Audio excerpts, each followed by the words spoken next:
Via video conference, representatives of the Climate Capital Forum.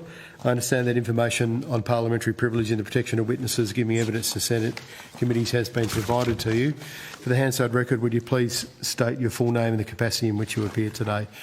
Perhaps if we could start with you first, Blair, because you were first on the TV. Thank you. Blair Palese, the founder of the Climate Capital Forum and head of philanthropy at Etinvest, of ethical and impact investment financial services company. Thank you. Naomi. Perhaps Naomi next, yep. Hello, Naomi Campbell. I'm a member of the Climate Capital Forum. I've worked in the energy sector for 25 years, 16 years in offshore wind, 7 in Australia, and I'm also a specialist advisor for the World Bank working on energy transition in the Philippines. Thank you. And my name is Satya Tanna, and I'm a member of the Climate Capital Forum. I'm appearing in my capacity as an energy security and energy project delivery professional, having worked in oil and gas, renewable energy and defence. My views are my own. Yeah, great, thank you. We just had a little bit of feedback then, so just remind witnesses to just be muted when you're not speaking. Would one of you like to make a short opening statement, and then senators can ask some questions? Sure, I'll do that. So we've seen how organised disinformation campaigns have seriously undermined public confidence in offshore wind projects across the Hunter, Illawarra, Bunbury and Southern Ocean regions. These campaigns spread false claims like offshore wind killing whales, using emotive imagery, billboards, social media and fake reports. Despite media investigations and expert testimony confirming these claims are baseless, they continue to shape local debates. This disinformation has had three major impacts. First, it's created fear and distrust in communities, especially amongst those in fishing and tourism, fueling opposition and eroding trust in government and industry. Second, it has hampered industry establishment. In the Hunter region of New South Wales, only one offshore wind licence was awarded despite strong industry interest, and the successful proponent later withdrew, so leaving the state without a project in development despite world-class resources. In the Southern Ocean, fishing industry pressure based on the misconception that offshore wind would exclude fishing led to a significant reduction in the declared area. In Bunbury, 3 projects have received preliminary seabed licence notices, but anti-groups have already formed, signalling future challenges around conveying social value. Third, the economic opportunity cost is enormous. With the impending demise of fossil fuels over the next 10 to 20 years, Australia can replace those exports by 2 to 3 times by switching to a clean tech and green metals export industry. Offshore wind has a role to play as a key supplier of green electrons in industrial regional areas. Offshore wind and its downstream economic ecosystem could bring tens of thousands of jobs, billions in investment and major GDP growth to these regions. In short, disinformation isn't just misleading, it's delaying Australia's shift to clean, reliable energy systems and denying regional communities the chance to thrive economically in a low-carbon export future. Sorry, I was just checking with another senator then. Yeah, great, thank you. Could you just, I'll just switch to, I'll change the call around. But could you just tell a little bit more about Climate Capital Forum, like your members and your background? Sure, I can do that. We founded about 3.5 years ago. It's a volunteer network of people who work in the investment space, startup economy around innovation and clean tech, climate finance experts, and philanthropists who are interested in how we grow and really benefit economically through greater and faster capital coming to Australia to assist us in doing exactly what we know needs to happen, which is the transition into clean energy, but also all the related sectors such as green metals that Satya mentioned. We have about 35 volunteer members and actively work on really looking globally at best practice policies that help this transition happen effectively so that the economy and jobs and communities, workers and and communities can benefit and make the most out of the opportunity ahead. So really the challenge for Australia and the forum's focus is how we find our place in that global clean tech economy as it really grows astronomically around the world. And we look to ways that we can help provide policy expertise and advice where we can based on our own lived experience. Great, thank you. So just to be clear then, you obviously have commercial members as part of the Climate Capital Forum. You're open about that, and that's why you're appearing here today. And in terms of funding for the forum, is that through a membership? Is it membership based, or is it through philanthropy? Philanthropy supports the small administrative costs and as a project of Energy Lab, which backs exactly the same agenda of that kind of support for innovation in Australia's economy. It's a very small amount of money and a tiny group of philanthropists, but all of the time of the members is done voluntarily. Okay, great. Thank you. Would you like to start, Chair, or Deputy Chair? And then thank you. Can you just outline what some of the key negative claims are made against offshore wind here in Australia in particular? The narratives. Renee, would you like to kick off? And keep it high level, if possible, yeah? Sure. So in our submission, we highlight the main one that has been prevalent in Australia, which is that offshore wind farms kill whales. This is, if you like, clear disinformation, and our submission sets out why that is the case. There is plenty of international evidence. Offshore wind has been in existence in Europe for 30 years. It's also just started to establish itself on the east coast of the United States. And so you have plenty of peer-reviewed evidence from both Europe and the US, which clearly support the assertion that offshore wind farms, the construction and operation, does not impact whales. So that's probably the main one. Thank you. You did mention some negative, the fishing industry. What are some of the narratives being propagated to adjacent industries? Sure. So in the fishing sector in Australia, there's really been a really sort of key misconception during the process that the Australian federal government has gone through to declare offshore wind zones, that there won't be coexistence within those zones and that fishing will be excluded as a principle. Whereas the Offshore Infrastructure and Electricity Act clearly states that coexistence is the underpinning sort of principle. And again, in Europe, there are examples where coexistence happens. Also, the fact that offshore wind farms can create artificial reefs, which also enhances fishing. There is also evidence that there is displacement, but it's very much localised and it's dealt with through, sort of interactions between the fishing industry and the respective proponents. So the misconception here was that it was excluded as a principle when it was not. And how are these narratives being propagated in Australia? So in Australia, there's been sort of campaigns around disinformation in terms of what you've seen in especially New South Wales, which has been in the form of billboards and other sort of organised groups who have presented especially sort of emotive imagery, where you see whales with a background of a wind farm, and those whales are shown as either beached and dying or in some cases burning, jumping out of the water, that sort of stuff.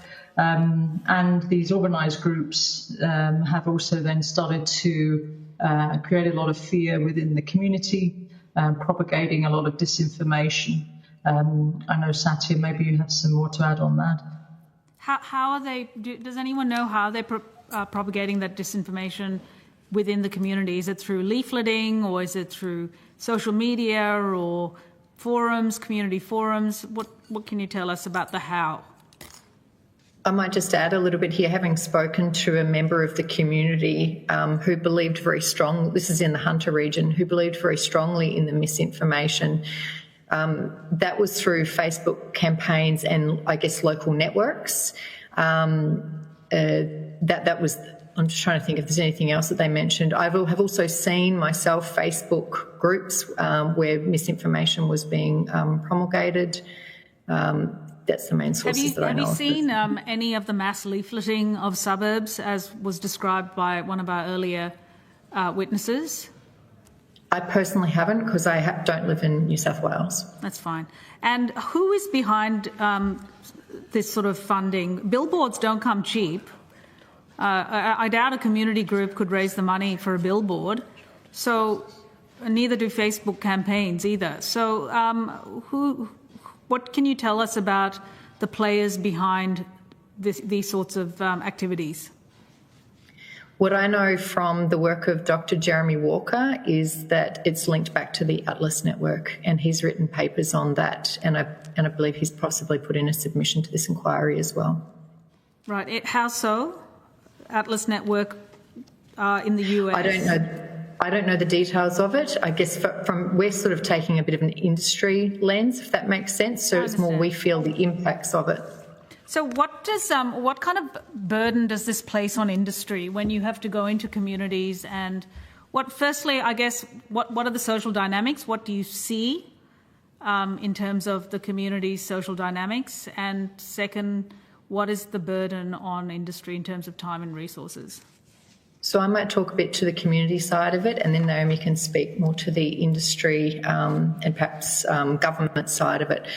So from a community side of it, having spoke in length at one of the people in the community who, as I said, was a big believer in the misinformation, she told me that the local fishermen and tourism operators were quite beside themselves, to the point of crying over the thought of offshore wind, because they believed it was going to ruin their livelihoods, when actually clearly we see from overseas that that's not the case. And she herself was very emotionally worked up over the issue.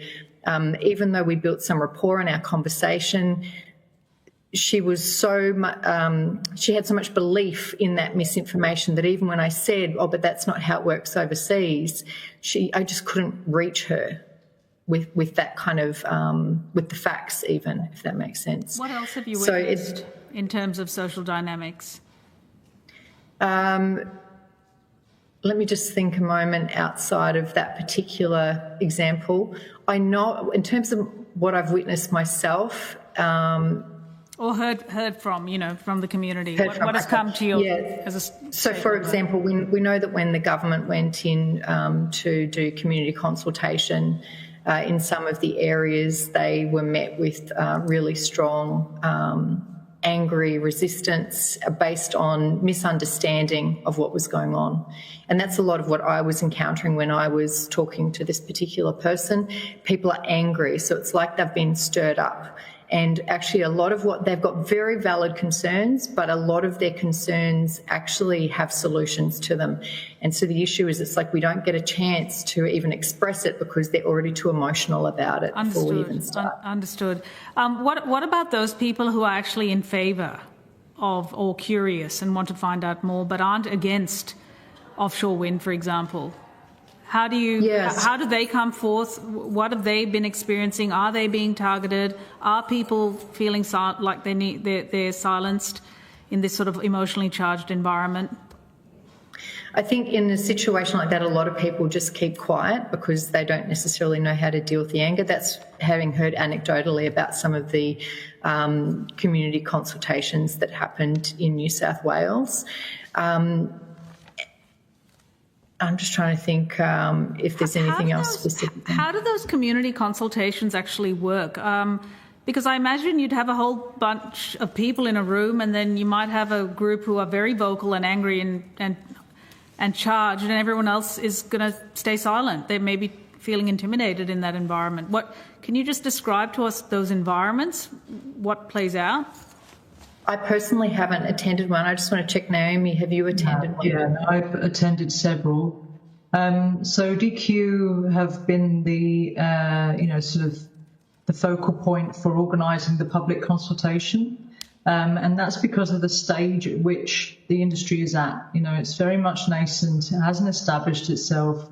It is really just the first step in trying to open a market for offshore wind. So DQ has managed the public consultation. If you go onto the DQ websites, you can find individual pages for each of the 6 declaration areas. Now, their approach to public consultation changed as they went through the 6, because it's taken them roughly 2 years to cover all 6 areas.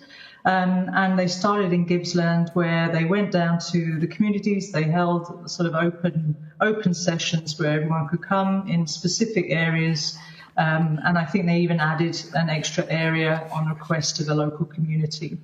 Then as they moved around, it became apparent that this sort of misinformation was having an effect on the way the communities were reacting to even the thought of having offshore wind, and they became a lot more targeted. So they held specific sessions with the fishing industry, for example, with First Nations. And they did that in a way to try and make sure that they were going much more directly to the groups who have specific concerns that they could then deal with, in a specific and direct manner. But yes, the sentiment, if you like, when it started in Gippsland was very much more positive, and that's because offshore wind has been socialised there for at least the last 10 years. But as you moved around the country and you got to, say, Southern Ocean and WA, I know, for example, they needed to have police out on present at the actual events because there was so much animosity towards them and potential threats of unrest. So it got more and more. Sorry, the police, you just said the police had to be called to some of these events just to maintain civility. Yes. Is that what things have come to in this country? That even at a community information session that we now have to call the police? Yes, very so. I think it's worth noting, too, that this coming in ahead of consultation by mis and disinformation agents who are putting this information up right as soon as an area has been declared with a clear intent of dividing the community means that there's no chance to look at the pros and cons, the benefits and risks in an open, hostile environment once you've stirred that all up. So it prevents the community from having an honest discussion about the benefits, the opportunities, and the risks in a fair and measured manner because you've already stirred up with false information what they perceive as, trigger points that will get people offside to the whole idea. Absolutely. It's so noisy that it just crowds everything else out. On that point of economic benefit, you've outlined it here in your submission. This has been described by one farmer on social media as the greatest wealth transfer in a generation from the cities to the regions. And you've outlined the job opportunities, the billions in dollars. Can you just talk us through the economic opportunity for these communities and what it means? Sure. We've given some specific community job numbers as well as kind of the overarching. I mean, it's worth noting that how the growth of this is happening globally, where countries are not being aggravated or politicized against it. Certainly China, 85 gigawatts globally is our figure, but China leads the world with 65 because they're just getting on with it, using that energy, knowing that they need clean sources versus coal, oil, and gas. And then, interestingly, to my point of view, Germany, the Netherlands, Taiwan, Denmark, Belgium, France, Vietnam, Japan, and Naomi specifically works in a vastly, rapidly growing market of offshore wind and wind generally in the Philippines. So countries that see it as an economic boost both for jobs and the urgent need to move to non-fossil fuel polluting energy sources who are not allowing that kind of divisive or at least preventing it from stopping it from moving forward are just going, rapidly and it's becoming part of their energy mix, part of their job mix, and certainly part of their economic mix. For Australia, we've done a breakdown of the regions by talk me through the jobs in those regions as quickly. And I'm also just interested in the last few minutes. You mentioned the downstream ecosystem that comes about. Can you unpack that? So jobs and the downstream ecosystem, what that means. Satya, can you touch on that? Yeah, I'll touch on the downstream ecosystem. So it's this idea that if you have green electrons and you combine it with an industrial area, then you have tremendous export potential. So the work of Beyond Zero Emissions and many other think tanks have been looking into this export potential. It's exactly what China and other countries are relying on, and it's called a form of green statescraft, where you can position yourself in the world to have a really key role as the world puts up more, for example, carbon border adjustment mechanisms and things of this kind of nature. So the opportunity for us is to get ahead before basically the world goes to other suppliers of those green, clean tech export products. What are those products? Are you talking about manufacturing steel or metals, or is it data centers? What are they? So, for example, it can be all of the above. So, green metals. So, for example, green aluminium, green steel will be in higher demand in the future in a decarbonised world. It's about, it's one of the few things you'd actually be able to export. There's also data centres, as you mentioned. So data centres are huge employers of people. So if you have the right mix of green electrons to give you the reliability and energy security that you need for your data centres, be that onshore, offshore batteries, all of these sorts of things combined, then what you end up with is really high jobs in areas where instead of having to export electricity, you've just got a data cable, and it's much, much easier to deal with. Thank you. Thanks. I've just got a few questions. I'm going to go to Senator Canavan, who's got some questions. In your submission, you talk about organised disinformation campaigns, and Satya, I think you just mentioned agents of disinformation. What is your industry, your members, what do they think are the motivations or the agendas behind these organised disinformation campaigns? And who's behind them? I mean, you've openly said you're here to represent commercial interests who are going to make profits out of renewable energy. What does the industry think about this? Have you had discussions at a high? I think agents, I'd refer back to Jeremy Walker's looking at the direct money spent by whom. It's not our area of expertise. But yes, our interest is not to bring projects to communities who don't want them. It's to bring them to communities who do want them and want the job and the economic benefits that we're seeing happen all over the world. We would love to see a better systemic, open process for making these decisions where communities are consulted and industry comes with data that we have and what we know.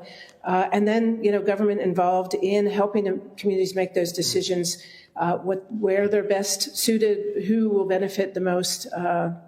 I think that's the purpose of the forum, is to really identify what those opportunities are, and in this inquiry really ask questions about how much damage we're doing to being able to have an open process to make the decisions on legitimate data and information, the best practices we're seeing all over the world. I mean, we have seen offshore wind, for instance, 30 years in the making in Europe. This is not brand new. We have other examples to look to see where the benefits can be. And that's what we would like to see, a decent process where facts are broad. We're not spending money on advertising ideas about bringing renewable energy to communities. We are suggesting as investors, as companies, as startups, Australian startups with their own technology, we'd like to see these things succeed where they make the most sense. And the process to make those decisions should be valid and based on real facts and real information. Yeah, indeed. Just in terms of, a simple narrative might be that, fossil fuel money's behind these disinformation campaigns, but we've learnt just in the last 24 hours that obviously the disinformation networks or misinformation networks are a lot more complex. There's a number of conspiracy theorists, there's political agendas, as well as and ideological agendas, as well as commercial agendas. Do you have any members who are fossil fuel companies, for example, who are diversifying into renewables? Well, I think both Naomi and Satya have both worked in oil and gas, so they're the perfect examples of people who have worked across the energy sector, the broad energy sector. No direct gas companies per se, members or as you would assume. Those that are pure play fossil fuels are not part of our network. There are many who have worked previously in coal, oil, and gas who have come via starting up, seeing the economic opportunities of the transformation to clean energy and clean tech, who are now working on that, who are members. Okay. We had some really interesting evidence today from overseas. Professor Timmins at Brown University, who basically said the evidence from his research, or his lab's research in the US, was that some of these community groups tend to start organically, but then they don't operate organically. They get co-opted and kind of move into a bigger ecosphere. Does Climate Capital, do your members accept there are some genuine concerns around the impacts of renewable energy? Yep. And is that what you're seeing, that, as you mentioned, it's very hard to even have those conversations about how to mitigate those concerns when people turned up fully charged and totally opposed?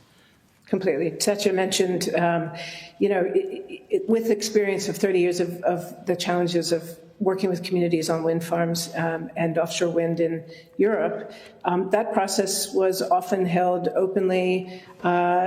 Concerns were brought, exploring avenues for solutions that we haven't mentioned it, one of the most successful ways of involving community is community ownership in these projects. Something that we believe is really critical to bringing community members and to the table, to be at the table where decisions are being made. It's the best outcome you could achieve is not 100% commercial ownership, but involvement of ownership with community members, however that looks, whether they're individuals, whether they're leaders within the community or a council. But Satya could tell you that's one of the most successful avenues that Europe has used, where sometimes mandating 20 or 30% ownership of community in the projects makes an enormous difference to removing that kind of propaganda overload about negativity when you're sitting at the table, to having to make a choice about whether it's the right kind of project for the community. And interesting that the offshore example you're talking about would have 30 years ago would have been pre the internet and social media and the kind of platforms that we've been looking at that so easily or incentivised to spread disinformation. In terms of you referenced an ABC article about a fake study of whale deaths, which I did read yesterday. Do we know who was behind the manipulation and doctoring of that study? Well, there was a study that didn't even exist that was put up. I think it was on the Facebook page of let me just get this right. Responsible Future Illawarra, I think. Could you tell us a little bit more about that as an example of disinformation? Satya? Yeah, so what we understand, and we're just to clarify, this is not our area of expertise, but what we understand is that it was propagated, I don't know who commissioned it, but it was propagated by Advance. By Advance? That's what we understand anecdotally. Right, okay. But just to clarify, that's not our area of expertise. Right, so that ABC article,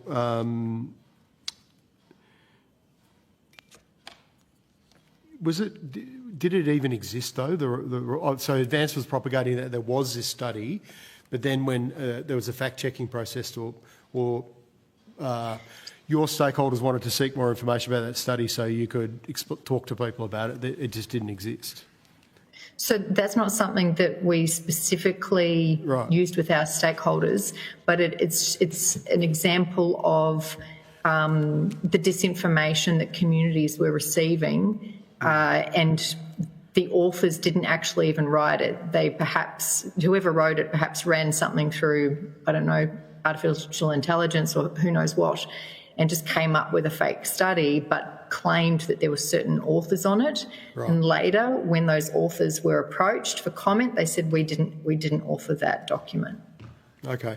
I mean, does your given that you have such a broad array of stakeholders in the forum, does anybody even I suppose not police but audit or keep an eye on these? Do you have intelligence units that look at the kind of disinformation and misinformation that's out there so that it can be that it can be Yeah, it's a really responded to? good question, and one I think worth raising, that most startups and small companies, or those working in the clean tech space, just don't have the resources to do this. So we are up against a fossil fuel sector that works closely with the Minerals Council, the IPA, advertising firms that have been named in the inquiry. We have none of those things. We're a small network of people trying to find the economic opportunities for Australia in the transition to a clean tech world that is happening all over the world and we know is inevitable because of the Paris Agreement. We will never have those kind of resources in the short term.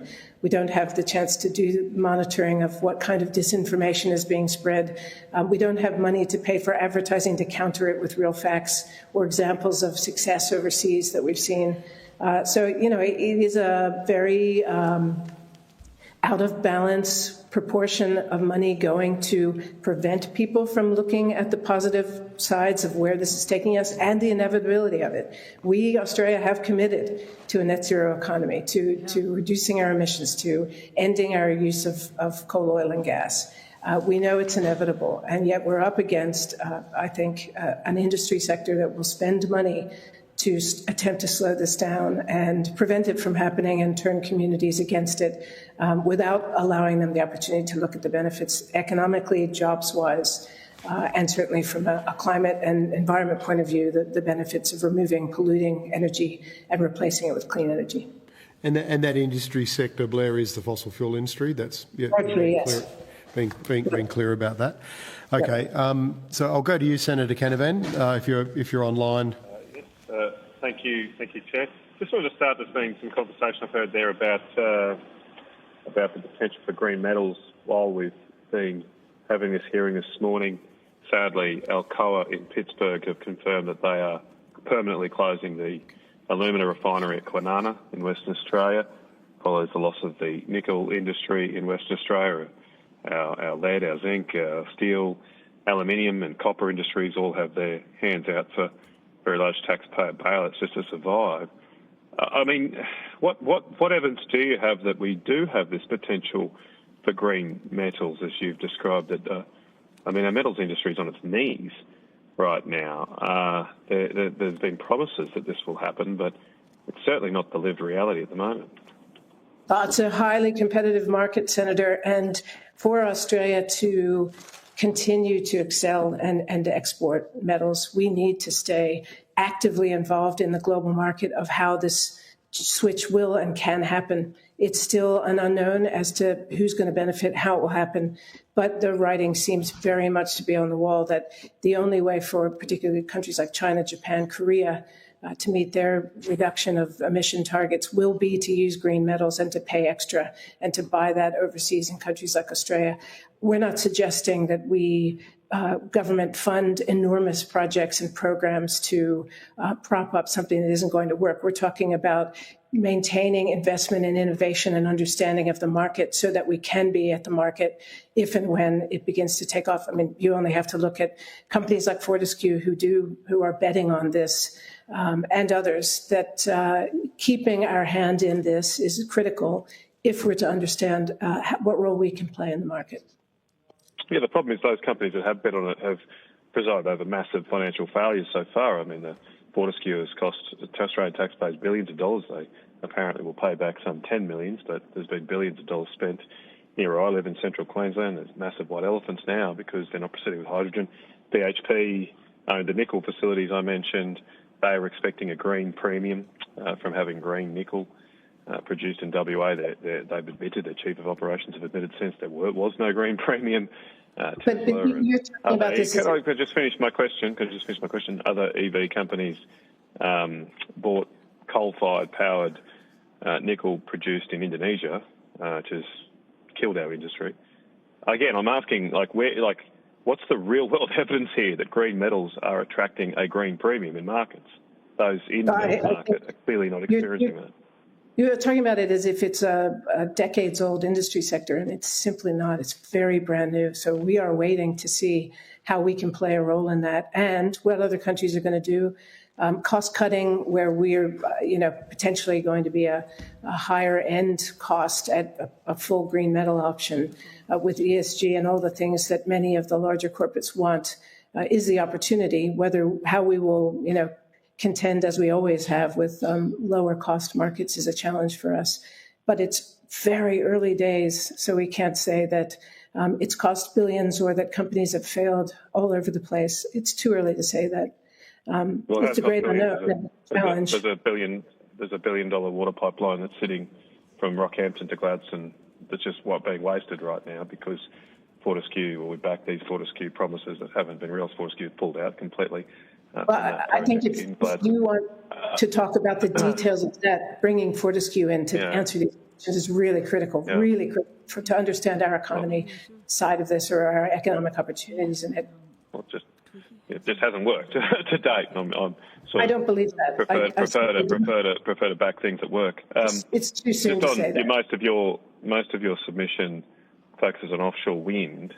Can offshore wind be built in Australia without government subsidies? Satya and Naomi could answer that very well.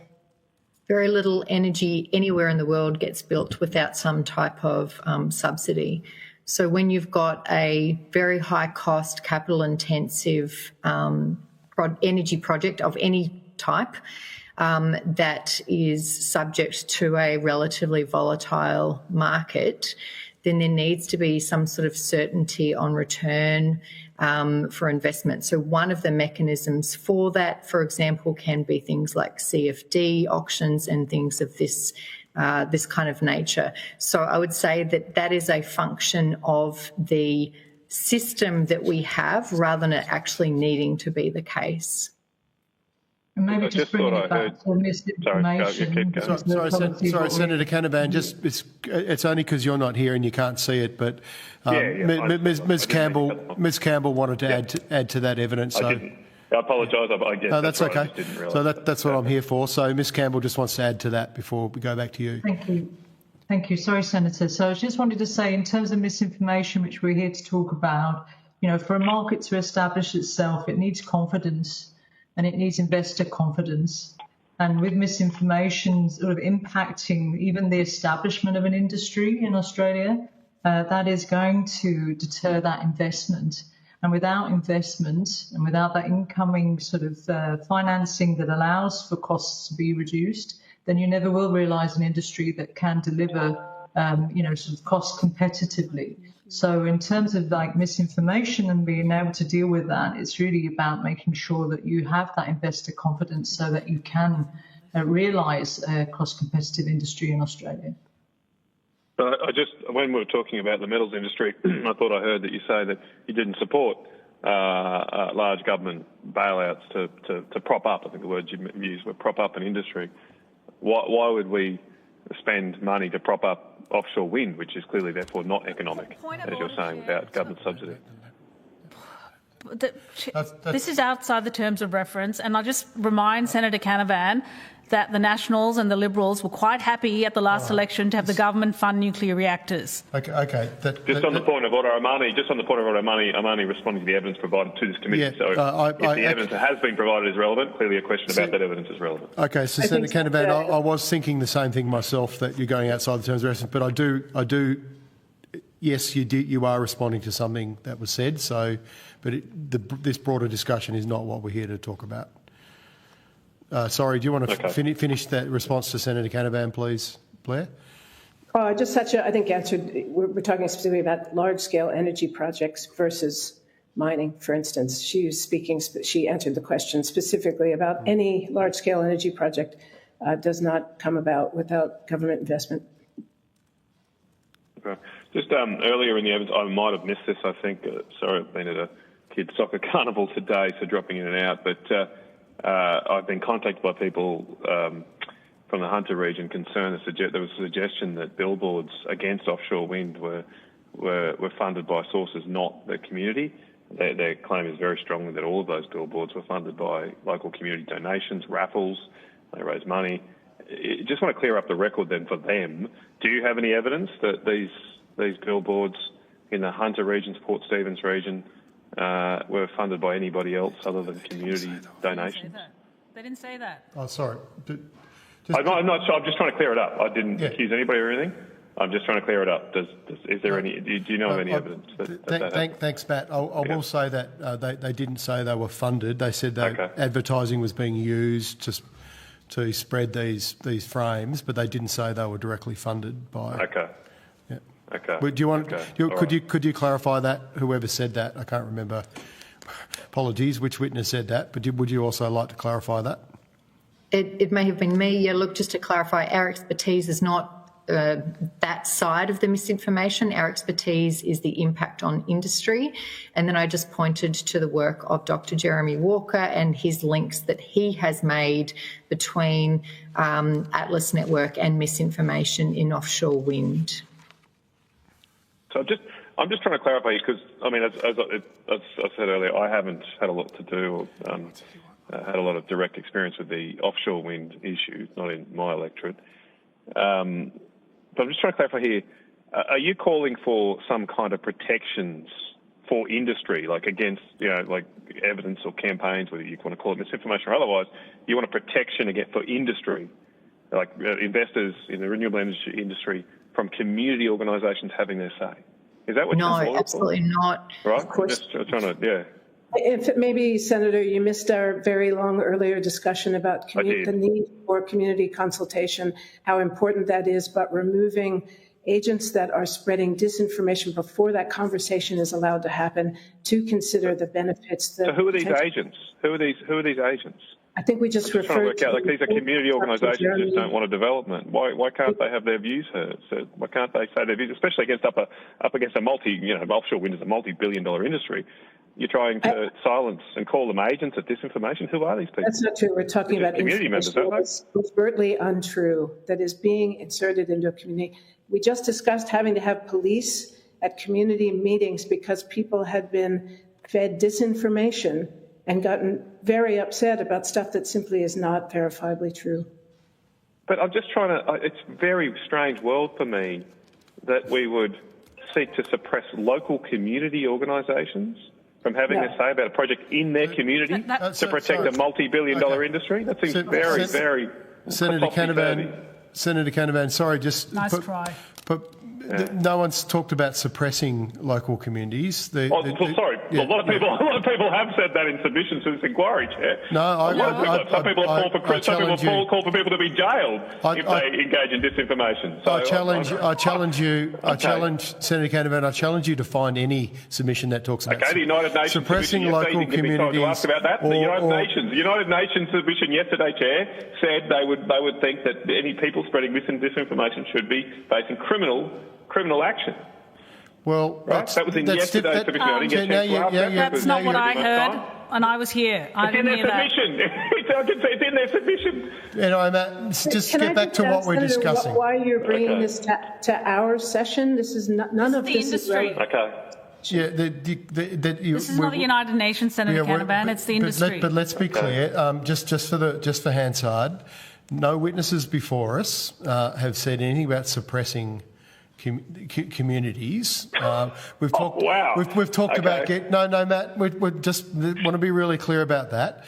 The witnesses have talked on a number of different levels around information and how to get good information, and how to deal with disinformation, which is making life very difficult for these communities and for the rollout of renewable energy. But no one's talking about suppressing communities. It's the kind of thing you'll read on an advance email, which all the senators are now receiving, but it's not what's been discussed here today. Okay, I think people can make their own views about what has been said to this committee, but it's very clear there's talk of targeting politicians. That was said yesterday. There's been talk of new misinformation codes or regulations to enforce platforms to remove certain information. So there is very much that. And I'll go back to my question here. It seems very strange that we would be considering laws or regulations or any government mandates to seek to silence the views of local communities just simply against their development, to protect large multinational billion-dollar industries. I'll just let Blair respond, and then we're already 15 minutes over time. Deputy Chair's got one last question, then we're going to have to go to the next witness. But would you like to respond to that, please, Blair? Go ahead. Yeah, sorry. So I just wanted to mention I lived in Denmark for 7 years, and so I've seen how it's been done well. And one of the challenges, so to your point, Senator Canavan, I understand your point, is that sometimes the big boys, shall we say, come in and they roll over communities. And that's a huge problem when that happens. And that can happen with any energy proponent, renewables or not. That's just big companies have a tendency to do those things if they don't know how to do it well. How they did it well in countries such as Denmark, which is where I lived for a period of time, but also other countries did this as well, is that they ensured that, first of all, projects were locally rooted. So if you're only paying the farmer money but not the neighbour, then you end up creating division in communities, and it's a huge issue. Secondly, projects need to have financial participation opportunities by the community so that the wealth is not just going to the owners of the project, it also gets distributed on the ownership side, not just the job side, but the ownership side back to the community. And then the final point is that you also need planning participation. And this is perhaps one of the most important pieces. Communities have things that they would like to protect. And it's important that companies, when they go in and they try to get these sorts of projects off the ground, that they find out what it is that communities want to protect so that they can plan around that or find ways to work together towards a common solution. Great. Thank you. Thank you, Chair. Thank you. Deputy Chair's got a final question, then I've got a final one, and then we better go straight to the next witness. Look, thank you. I just wanted to just follow on certain things that Senator Canavan did bring up, which was the fact that, the jobs are disappearing in some of these communities related to some of these legacy fossil fuel type industries. This, however, provides an opportunity for communities to transition. Can you just talk us through what that looks like? Yeah, we've done some numbers on the jobs, and Illawarra, 10,000 to 15,000 jobs across direct, indirect, and induced categories over a coming decade. 2.5 to 3 billion one-off construction spend, 300 million per year in ongoing operations money spent. That's just the Illawarra. The Hunter, potential for 34,000 new ongoing jobs by 2032. 28 billion in new capital investment, 11 billion per year in revenue. Bunbury, similar kind of, smaller numbers, smaller project, but 7,000 construction jobs, 3,500 ongoing jobs, and 11.4 gigawatts of capacity. The goal of this is to try and find alternative solutions for communities in the growing and expanding renewable energy sector and clean tech generally, all the related downstream effects that Satya mentioned earlier.